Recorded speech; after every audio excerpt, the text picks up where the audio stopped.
The minimum wage is 400 plus, not 200 or 300 a day po. I believe you're right, but I also believe that it really depends on what you're doing or what kind of job you're doing. So when I went back to the Philippines recently and went to the province, I saw construction workers and I asked my aunt how much do they make per day. So she told me that the workers makes at least 300 or 400 a day depending on the labor. And then also when I was in Manila, I saw this girl selling frap and I asked her how much do you make per day, and she told me I make 200 peso a day. And I asked her, are you serious? And she was like, yes, I'm a student, so they pay me 200 peso a day. And I asked her, is that even enough? And she's like, no, it's really not enough because I work so hard and they're paying me less. So yes, I believe it depends on the kind of work that they're doing. It's pretty sad because if you're the kind of person that knows business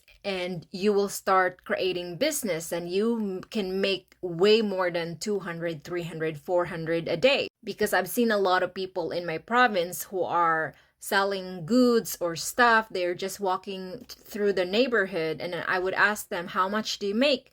And they would tell me 500, sometimes 600, depending on the day. So that's, again, depending on what kind of job or work or labor you're doing. Why can't you drink the water from the sink in the Philippines? Can Filipino do it without getting sick? As far as I know, a lot of Filipinos in the Philippines do not drink water from their tap or sink. It really depends on where the water is coming from. Because in most areas in the Philippines, it's not recommended to drink tap water directly. It's due to potential contamination. The water supply in the Philippines can be inconsistent in terms of quality, and there may be risk of waterborne diseases. However, it is advisable to drink bottled water, or perhaps you could use filtration system or you could boil the water before consuming it. But in some urban areas, the water may be safer, especially when you go to the mountains and get the water there because it's fresh. My best advice really is do not drink water. It's better to just buy the water from the bottle because that's what I always do every time I go to the Philippines. I always buy water from the bottle and it is only 50 pesos per gallon, I think, and it's a big gallon, so it's not that bad. Actually, my mom is currently in the Philippines and my mom decided to drink water from the tap or sink, and guess what happened? She ended up having diarrhea and ended up going to the hospital. So do yourself a favor to avoid the kind of mistake that my mom have. My GCash disappearing 45,000 peso left zero without a reason. Can you help us, or you have any connection to help on GCash?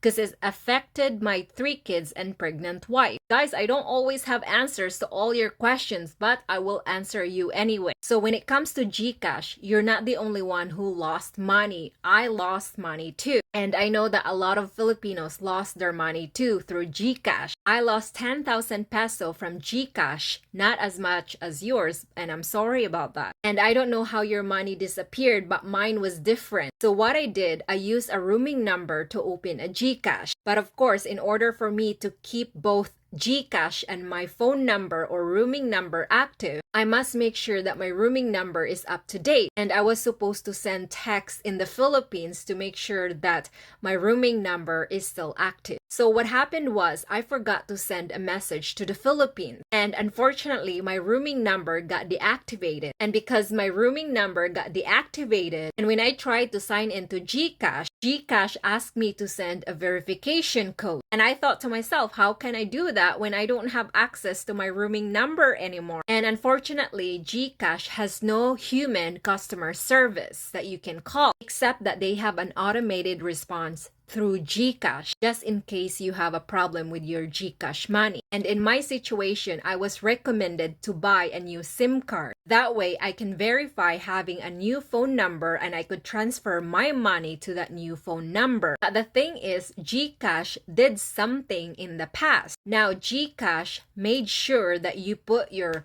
correct name and ID and your face bio, and I believe fingerprint also. Now, because they changed that, I have no way of getting my money back, because when I had my GCash account account before. I was using a different name, not my real name. And in order for me to get my money back, I must provide a Philippine ID, which I don't have. And when I went to the Philippines, I did my best to get my money back by the help of my cousin. As long as I can provide a Philippine ID, then I can probably get my money back. Probably, not 100% sure. And with your situation, I'm not sure how you can solve that. My cousin in the Philippines advised me to give up and just let it go. And you know what? For having a peace of mind, not having to think about it or getting angry or mad about it, I had to forget it. I just had to laugh about it. It was a 10,000 peso mistake. It could have been worse because prior to losing 10,000 peso, I had 80,000 pesos on GCash. But luckily, I was sending my mom money in the Philippines using the money from GCash. This is prior to getting my roaming number deactivated. So that's my story of GCash, and I'm really sorry about your situation. I really hope that you can get your money back. Since you're dealing with Philippines, it might be a challenge.